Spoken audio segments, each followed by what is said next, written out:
but I wanted to take some time to talk to you guys about what the next couple months are going to look like for the channel. I am currently working on a reboot run with Ryan for Dead Island 2, because make no mistake, I don't want to give people the wrong impression. There are a lot of gaming channels out there, and you'll see them, they'll dive into the latest thing, and they'll pretend like they're gushing over it because, or they're hating on it, one or the other, and that's what gets them views.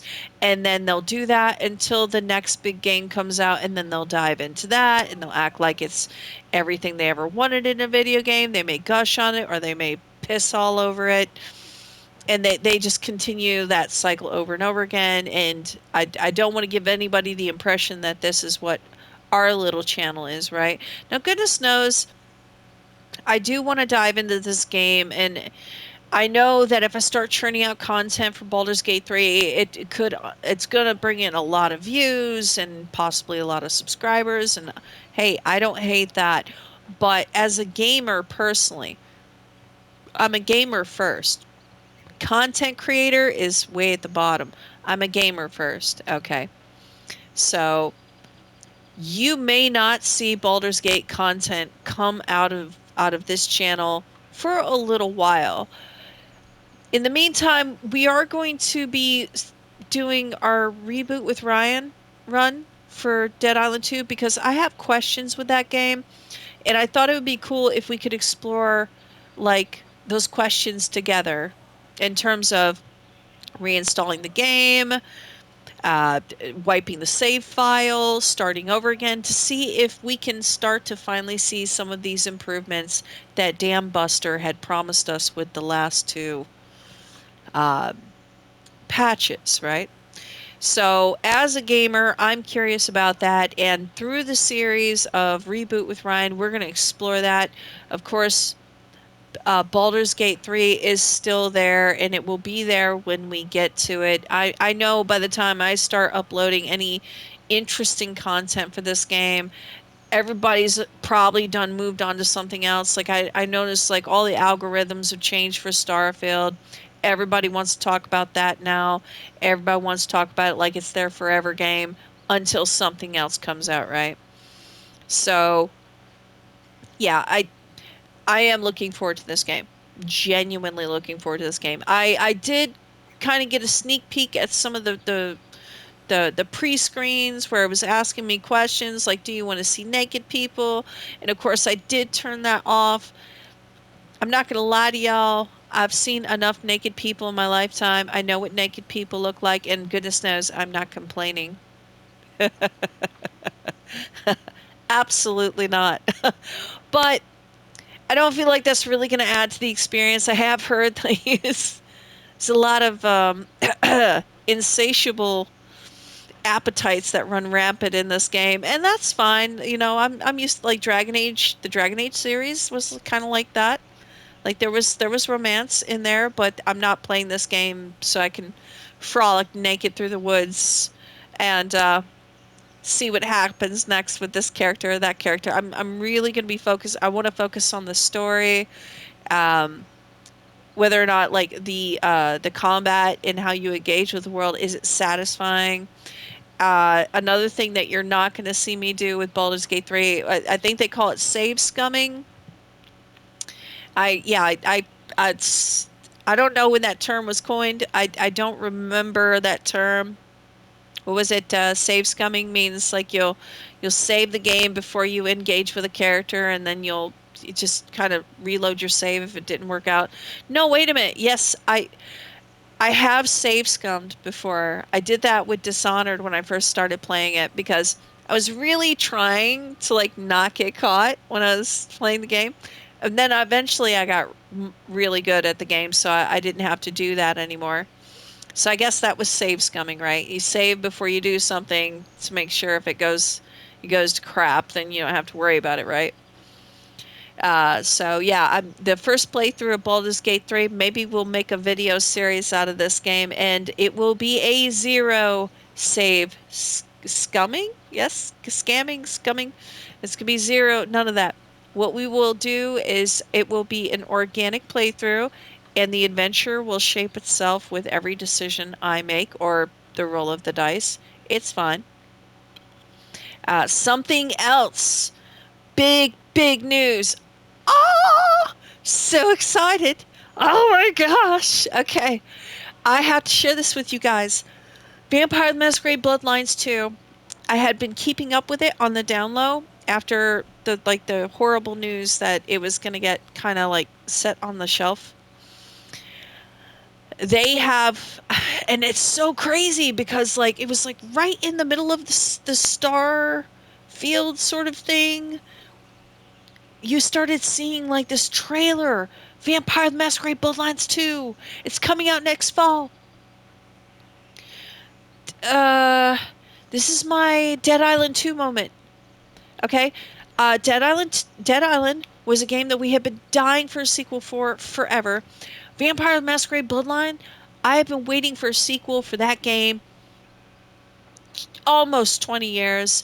I know I'm not alone when I say we are so excited that this is finally happening.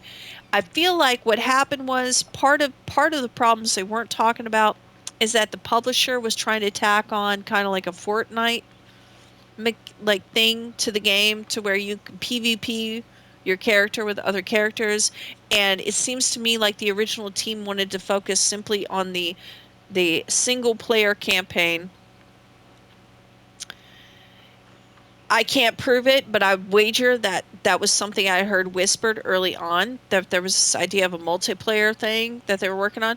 And so out of stubbornness, they kind of shut the whole project down, and they were like, "Fine, we'll just go make a Fortnite with vampires then, because that's the money we really want." And then because lo and behold, what happened? Vampire Masquerade Blood Hunt came out, remember that? And it didn't do so well. Not at all. Not at all. Right? So the original team didn't want to work on that because they wanted to focus on the story campaign instead. And then maybe look toward a Fortnite with vampires. Well, somebody got lazy, axed the whole thing, started making a bunch of excuses to cave in the project. This is my theory. And then they went off and they made their Fortnite with vampires, and it did not effing work, did it? It didn't work out well at all. It was nothing they could really get off the ground because there's not a whole lot of people out there that are into another version of Fortnite. They're done with it, especially in like the hype that was surrounding Bloodlines 2 was about the romantic connection some of us like. When I say like romantic, I mean like epic, heroic connection that some of us players had to the original game, right? And that is what we were focusing on. And then they puked out the Blood Hunt game. It didn't work out. And then all of a sudden, what do you hear? You start hearing rumblings of the story campaign being taken off the shelf, being worked on once again, as promised. You know what I mean? Like I feel like this is really complicated. They made it more complicated than it needed to be. And now they've learned their lesson. They realize that Blood Hunt was not going to make them any money. And now they want to make sure that they deliver that experience that we were told we were going to be getting. So I really hope that the developers who are working on getting this game ready for next fall look toward Dead Island 2 as inspiration, that not all is lost when you've got a project in your lap that's stuck in development hell, right? They can do it. And I'm so excited about that.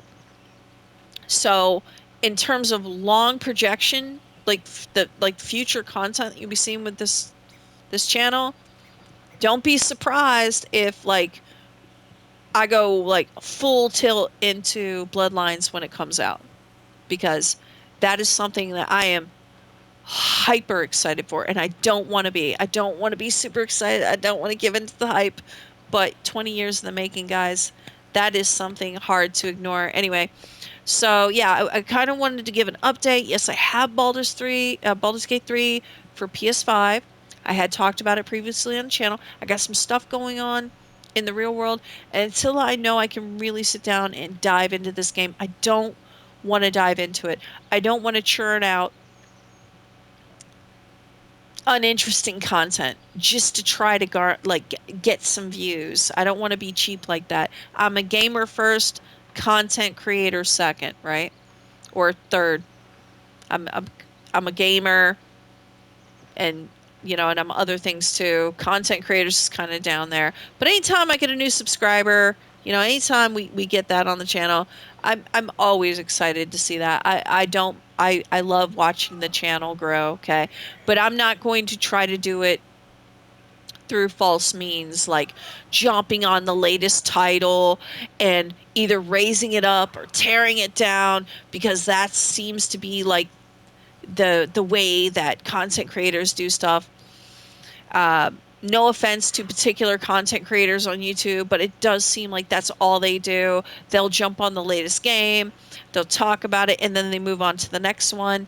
And I can't keep up with that. Like, if a game's really good, I play it. Like, and I play it a lot. Like, if I'm really enjoying myself. So sometimes things get slow, but yeah, like the news for Bloodlines 2 coming out, like it was a very subtle announcement, but it was like fireworks in the sky for me.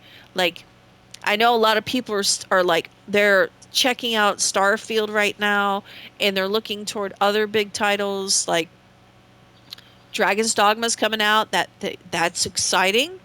Alan Wake is coming out. I don't know if I'll get around to that when it first comes out. I'd love to sit down and play that. Alone in the Dark, the remake, is coming out. I am really excited for that. I don't know if I'll get around to it at first, right? Just really all depends on what's going on, guys. But yes. Anyway, I wanted to do an update, and I wanted to prove to some of y'all I do have Baldur's Gate 3. I didn't get to play it upon launch. It's the way it is. It's here. It looks gorgeous and it looks delicious. I can't wait to dive in, swim in that river over there, the harbor. Baldur's Gate, the city has never looked more beautiful. Baldur's Gate has never looked more interesting to explore. This looks exciting to me, right? So anyway, that's all I have for now. You all have a wonderful morning, afternoon, or evening, and I will catch you on the flip side.